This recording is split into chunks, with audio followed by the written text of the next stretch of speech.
adigoo muslima oo islaamnimo ku dhashay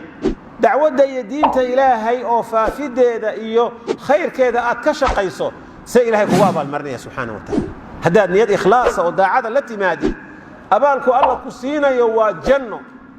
waa barako ilaahay adduunku ku barakaynaya ilaahay aakhiru ku barakaynaya ficilkaaga iyo qowlkaaga iyo diintaada iyo dadaalkaaga alla waa barakaynaya dacwadda iyo khayrka aad wadid buu dadka quluubkooda ilaahay isaga gacanta ku haya buu u furayaa qalbigoodu gelaya hadalka aad kula hadlayso ilaahay abaalkaagu weynaynaya dacwadaadu barakaynaya waa ninka keliya gaal ah ee naar mutaystay inuu galo ee nabiyullaahi muxamed u shafaaco qaadayo calayhi salaatu wasalaam in ilaahay naarta ka fudaydiyo sababtu maxay tahay waa hiilkii uu diinta iyo dacwadda u hiiliyey bal hadda halkaa u fiirso abu aalib nin gaal u ahaa nin muslima ma ahayn rasuulkana qaraabay ahayn calayhi salaatu wasalaam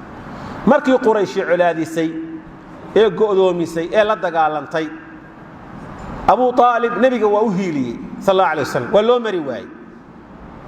waa u mari waayey nimankii quraysheed waa loo dhaafi waayey waa u hiiliyey nabiga sallallahu alayhi wasallam dacwadiisii buu waday waa ku lamaana waa ku tiirsanaa nabiga sallallahu alayhi wasallam haddii ilaahay abaalkiisa ka dhigay nin gaal ah oo dacwaddii iyo diintii inay socoto oo faafto oo daacigu shaqeeyo oo dacwadda dadka la gaadhsiiyo uu garab u noqday ilaahay hadduu abaal uga dhigay inuu cadaabkii ka fudaydiyo adigoo muslima oo islaamnimo ku dhashay dacwadda iyo diinta ilaahay oo faafideeda iyo khayrkeeda aad ka shaqayso si ilaahay kugu abaalmarinaya subxaanahu wa ta'aala haddaad niyad ikhlaasa oo daacada la timaadid abaalku alla ku siinayo waa janno waa barako ilaahay adduunku ku barakaynaya ilaahay aakhiru ku barakaynaya ficilkaaga iyo qowlkaaga iyo diintaada iyo dadaalkaaga alla waa barakaynaya dacwadda iyo khayrka aad wadid buu dadka quluubtooda ilaahay isaga gacanta ku haya buu u furayaa qalbigoodu gelaya hadalka aad kula hadlayso ilaahay abaalkaagu weynaynaya dacwadaadu barakaynaya waxaan u baahannahay marka ilaahay diintiisa iyo dacwadiisa waqti adag baa lagu jiraa midka maalka leh maalkiisa inuu ku tashado wax ka mid ah inuu dacwadda ilaahay ku bixiyo say u socon lahayd midka firaaqahaya firaaqadiisa kaga shaqeeyo ka cilmi haya cilmigiisa inuu kaga shaqeeyo ka talo wanaagsan haya taladiisa inuu kaga shaqeeyo oo kulligeen sayn u dhannaay rag iyo dumar dhalinyaro iyo waayeel madax iyo manjo culimo iyo caamo aynu u dhaansanno ka shaqayno ilaahay diintiisa iyo dacwaddu say u faafi lahayd inagoo qalbi wanaagsan oo ikhlaasa ku shaqaynayna inagoo gacmo weyse qaba isqabsanayna inagoo dadka diinta la dhex marayna inagoo ujeedkeennu yahay adduun iyo magac iyo mansab iyo maamuus aanu ahayn ee ujeedkeennu yahay dadkan ilaahay in lagu xidho in caqiidada iyo diinta loo saxo in dacwadda iyo khayrka la gaarsiiyo ujeedku inuu sidaayay ilaahay wuxuu leeyahay waqul icmaluu fasayara allahu camalakum warasuuluhu waalmu'minuun war shaqeeya idinku ilahay waa idin arkaa subxaanahu wa tacaala niyaadkiinuu og yahayo maqaasidiinuu og yahayo saad wax u wadaan baa alla arkaya subxaanahu wa tacaala abu aalib baa marka ka mid ah xadiidka cajabta le waa kan oo rasuulka abu aalib kaga warramayo fi saxiix albukhaari wa muslim alcabaas ibni cabdilmuطalib radia allahu canhu ayaa xadiidka warinaya intaan ka tegin kelmaddii hore hadda aan ka hadlay dacwadda ku saabsanayd mid ogaada dadkeennan maanta nool wixii dhintay waa dhinteen dadkeennan maanta nool ee jooga rag iyo dumarba leh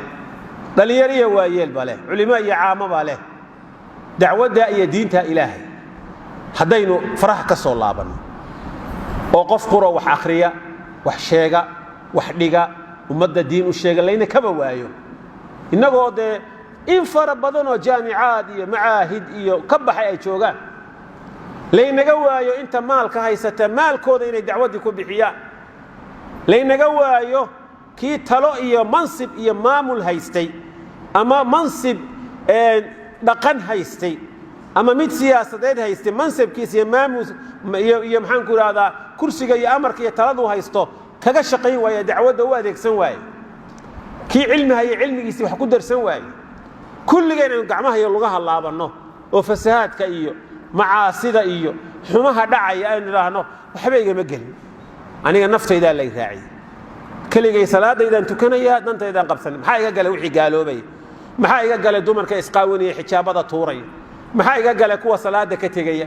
maxaa iga galay kuwa xaaraanta cunaya kuwa khamriga cabaya kuwa khamaarka ciyaaraya maxaa iga galay kuwa heesaha iyo muusiga dhagaysanaya maxaa iga galay aniga eesh khusak aniga naftooda la raaciyo yiraahdo diintu ma dayacmaysaa bay idinla tahay jawaabtu waa maya misaal yar baa idin siinaya magaalada Maka waxa ku soo duulay Abraha ninka garanaysaan ee maroodiyada watay ee alamtara ku soo degtay magaaladii buu hareereeyay subaxii geeli markuu dareeray ayuu geeli reer Maka la wareegay waxaana ugu geel badnaa Abdul Muttalib oo nabiga awowgii ah alayhi salaam geeli dareeray ayuu la wareegay xira halkan ku xariistay ciidankii maroodiyadiina waa dul fadhiyaan magaalada arintii reer Maka way maqleen wuu soo baxay Abdul Muttalib waa u yimid nin xoog leh oo dheer oo qawi ah oo laba go xidhan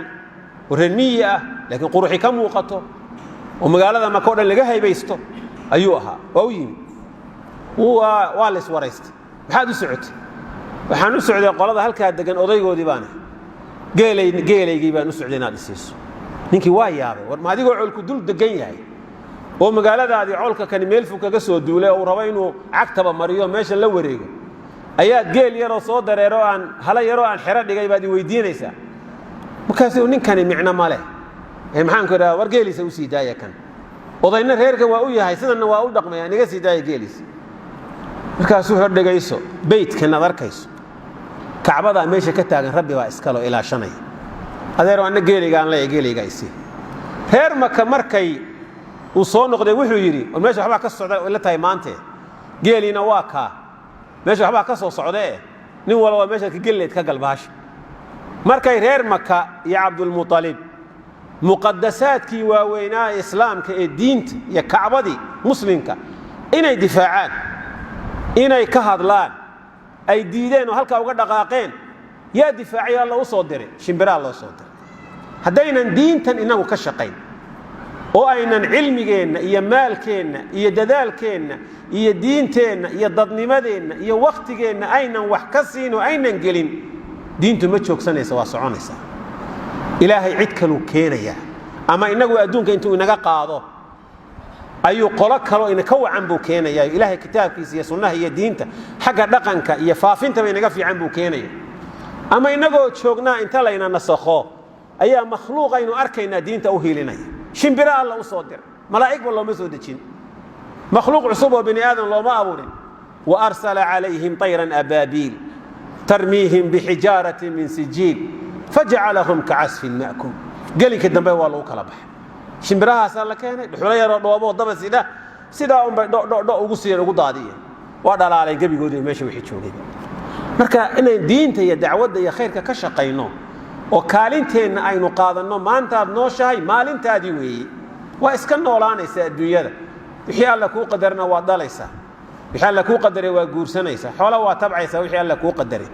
laakiin qorshuhu ma kuugu jiraa caawa haddaad dhimato ilaahay diintiisa maxaad ku darsatay oo ka horeeya maada qadamta lidiin illah ilaahay diintiisa maxaad gashatay su'aasha jawaabteeda diyaar socaaw aynu isdaba qaban nabiga alayhi salatu wasallam xadiiska bukhari iyo muslim ku soo noqdo shafaacada al-abbas ibn abd al-muttalib radiyallahu anhu ayaa nabiga u yimid maalimaan ma kamida markaas wuxuu ku yiri ma aghnayta an ammika adeerka maxaad u tartay maxaad adeerka u qabatay fa innahu kana yahutuk adeerka wuxuu ahaa mid ku ilaaliya yahutuka bimaana yasunuka wa yudafi'u anka mid ku ilaaliya oo ka daafaca ayuu ahaa adeerka Abu Talib maxaad u qabatay wayaqdabu lak mid ku caroodu ahaayo hadii af iyo adin wax laga yeelo waa ku caroon jiro ficil buu sameyn jiray qaala wuxuu yiri nabiga sallallahu alayhi wa sallam huwa fi dahdah min nar Abu Talib waxa uu ku sugan yahay meel godan oo maqora oo naarta kamida dahdah waxa la yiraahdaa laamiga iyo wadada kale soo meelo ma idin arag daldaloolo markuu roobku doo biyuhu ay galaan oo lugta ku dhacdo meel yar oo godan ayuu labada lugood kula jiraa ergadaydii iyo codsiga alla ka codsaday subhanahu wa ta'ala wuxuu kaga badbaadiyay jirkiisa oo dhan naar in la geliyo marka jirkiisa oo dhan jahannamo lama gelinayo dadaalkii uu diinta difaacay daraaddeed labada lugood keliya loo gelinayaa naarta weli markaasaa labada rays ma gaadho laba dhuxulood oo yaryar ayaa laga saaraya uu ku taagan yahay walowlaa ana haddaanan aniguna ahayn haddaan anigu jiri lahayn lakaana fi darki alasfali min annaar naarta khanka u hooseeyuu geli lahaa abu aalib laakiin ilaahay anigu ugu badbaadiyo ilaahay subxaanahu watacaala ka codsaday famaa tanfacuhum shafaacatu shaaficiin waatuu alla leeyahy subxaanahu watacaala markaasaa nabigu wuxuu tilmaamay sal alay slam labadaa dhimbilood ee yaryar ee reesmagaadhada ka saaran ayaa maskaxdiisu la kurkur leedahay halkaasaa dabkii oo dhan baa jidhku intuu xulo ba halkaasi kurkur leedahay sida dheriga markuu wax ka karayaan oo kale maskaxdaasaa karaysu nebigu yidhi calayh salaatu wasalaam soo ma jeedin waxay tusinaysaa arrintaasi qofka dacwadda iyo diinta dadku isma kaba le'eka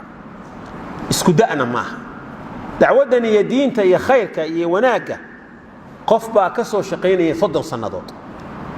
qof baa maanta 60 jir ah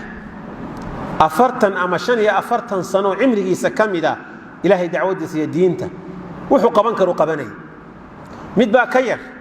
mid baa ka weyn kuwa dhintay xurmada qofka mu'minka ah ee ilaahay dacwaddiisa iyo diintiisa ka shaqaynaya xurmada uu leeyahay bay ku tusaysaa ixtiraamka ninkan gaalka ah isagoo gaal ah ayaa ilaahay ku maamuusay inta in lagu xurmeeyo oo naarta jirkiisa laga ilaaliyo kii muslimka ah ka waran ee ku xiraystay garkiyo timuu ku casaadeen ku cadaadeen ka waran ilaahay dacwadiisa iyo diintiisa ka shaqaynay adigoo noolayn caloosha hooyadaaba ku jirin ilaahay kitaabkiisa dacwadda ka shaqaynay ayaa maanta lagaaga taaglay caayaysayo xamanaysaayo laga yaabaa leedahay xuma fahansano oo waa gaboobay waxba kala garan maayo annaga xarfaan ahoo aad leedahay ma u jeedaa wa xisaabuka cala allah abshir xisaabuka cala allah imaam al-bukhari wa muslim fi saxiixiisa wuxuu ku wariyay xadiidka abi saciid al-khudri nabiga sal alay slam ayaa adeerkii ayaa lagu soo hadal qaaday agtiisa waxtarku dacwada iyo diinta u qabtay muxuu yidhi lacallahu tanfacuhu shafaacatii yowma alqiyaama waxaa la arkaa inay wax tarto anfacdo shafaacadayda maalinta qiyaame ayaa la arkaa fayujcalu fii daxdaaxin min annaar meel yaroo maqoroo godanoo naarta ka mida la